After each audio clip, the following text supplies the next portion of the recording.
Right, this time praising God for the possibilities. Let's call Mark chapter 5. What are we going to call Mark chapter 5? Great recognition. Great recognition, because from time to time I use the word potential, and one of my fears is that I use it in a context that makes it sound like cheesy self-help. But there is substance to that concept of potential. And going through the Gospel of Matthew and now Mark, the whole concept of faith that is literally coming up in Mark, in a lot of ways, seems to be better explained, or not better explained.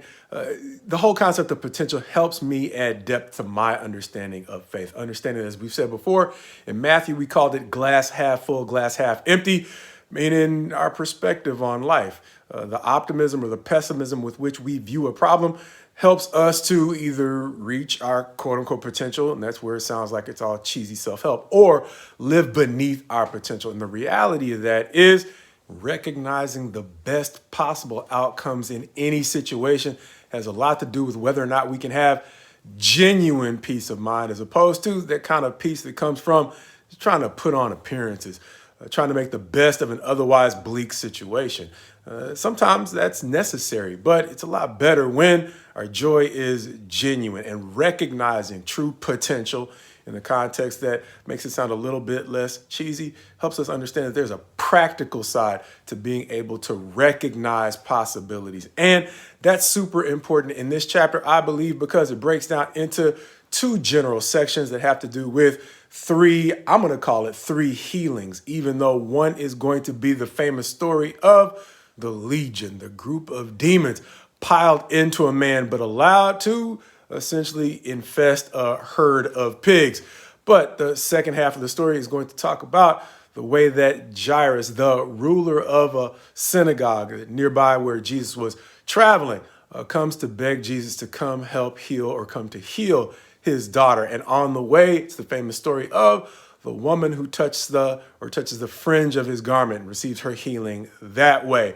Understanding that these are all famous stories, versions of which we have heard back in Matthew's gospel. I'm not going to spend a lot of time re-summarizing them, as much as I want to look at them thematically through that concept of recognition. But briefly going through maybe some of the nuances of the story of the legion. First of all, it names the demon the legion in this version of it. And there is a difference between Matthew's gospel. Matthew identifies two men infested by demons, those demons asking Jesus to possess a herd of pigs.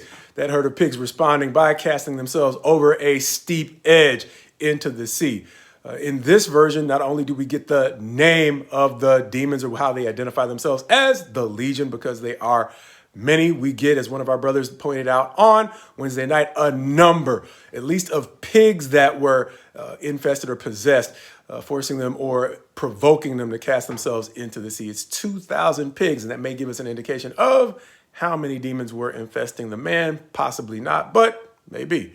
Highlighting another distinction, Mark simply refers to a single man infested by the legion, whereas we mentioned before, Matthew mentions two, without trying to go into details that might reconcile the difference in the two accounts.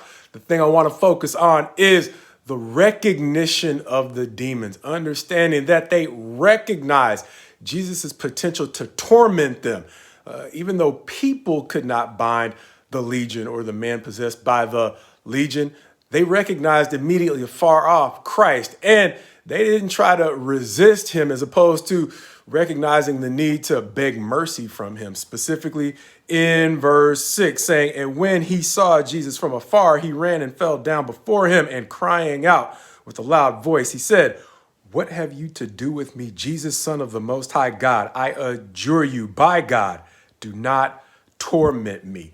Pick that point up later as we go into the second half of the chapter, understanding that the healing of the demon-possessed man goes from verses 1 through 20, verses 21 through the end of the chapter, give us the story of essentially two healings in one, as he is met by the ruler of a synagogue. If we haven't already mentioned it, Jairus by name, who is going to ask Jesus's help. He's going to basically fall at his feet and state that he would like for Jesus to come help his little daughter, who is at the point of death. And on the way, we get the famous story, as we mentioned, of the woman who sees the potential for healing if she can simply touch the fringe of his garment.